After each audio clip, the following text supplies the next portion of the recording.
L'Église catholique fait mémoire de saint Aimar et de sainte Ursule Lodochowska. Saint Aimar. Aimar est un prénom d'origine germanique, qui signifie le maison et important. Au XIIIe siècle dans le midi de la France, ce religieux avait une mission redoutable et même ambiguë. Il dirigeait un groupe d'inquisiteurs.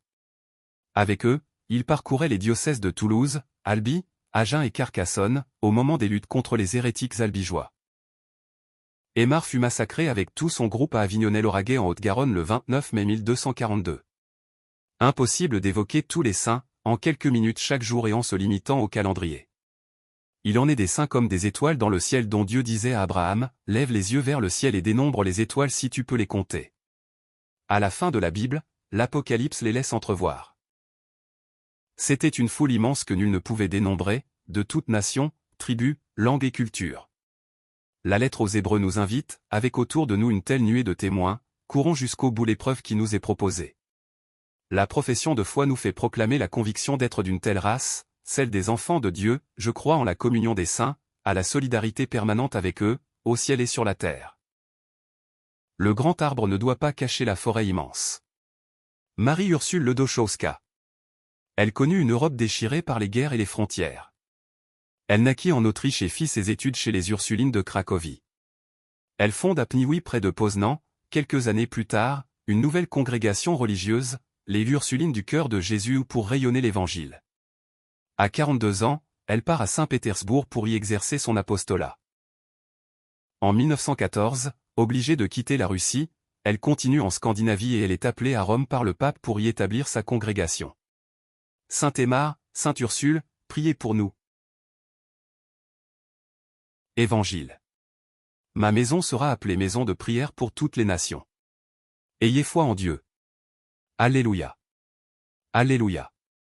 C'est moi qui vous ai choisi. Afin que vous alliez, que vous portiez du fruit.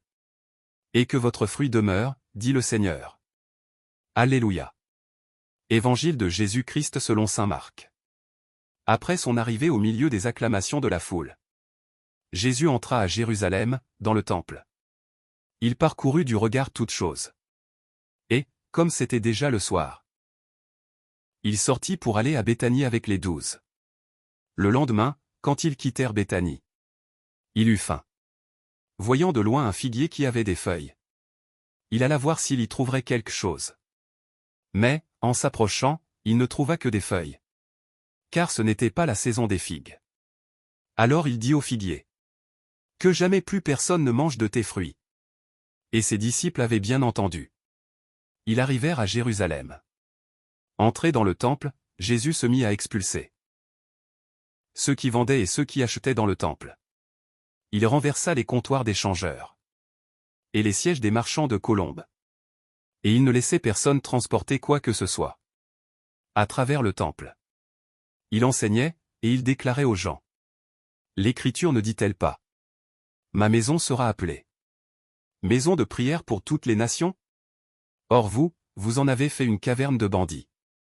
Apprenant cela, les grands prêtres et les scribes cherchaient comment le faire périr.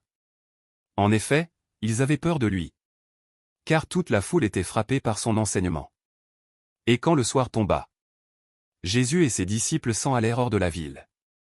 Le lendemain matin, en passant, ils virent le figuier qui était desséché jusqu'aux racines. Pierre, se rappelant ce qui s'était passé, dit à Jésus. Rabbi, regarde. Le figuier que tu as maudit est desséché. Le figuier que tu as maudit est desséché. Alors Jésus, prenant la parole, leur dit. Ayez foi en Dieu. Amen, je vous le dis. Quiconque dira à cette montagne. Enlève-toi de là. Et va te jeter dans la mer. S'il ne doute pas dans son cœur. Mais s'il croit que ce qu'il dit arrivera. Cela lui sera accordé. C'est pourquoi, je vous le dis. Tout ce que vous demandez dans la prière. Croyez que vous l'avez obtenu. Et cela vous sera accordé. Et quand vous vous tenez en prière. Si vous avez quelque chose contre quelqu'un. Pardonnez.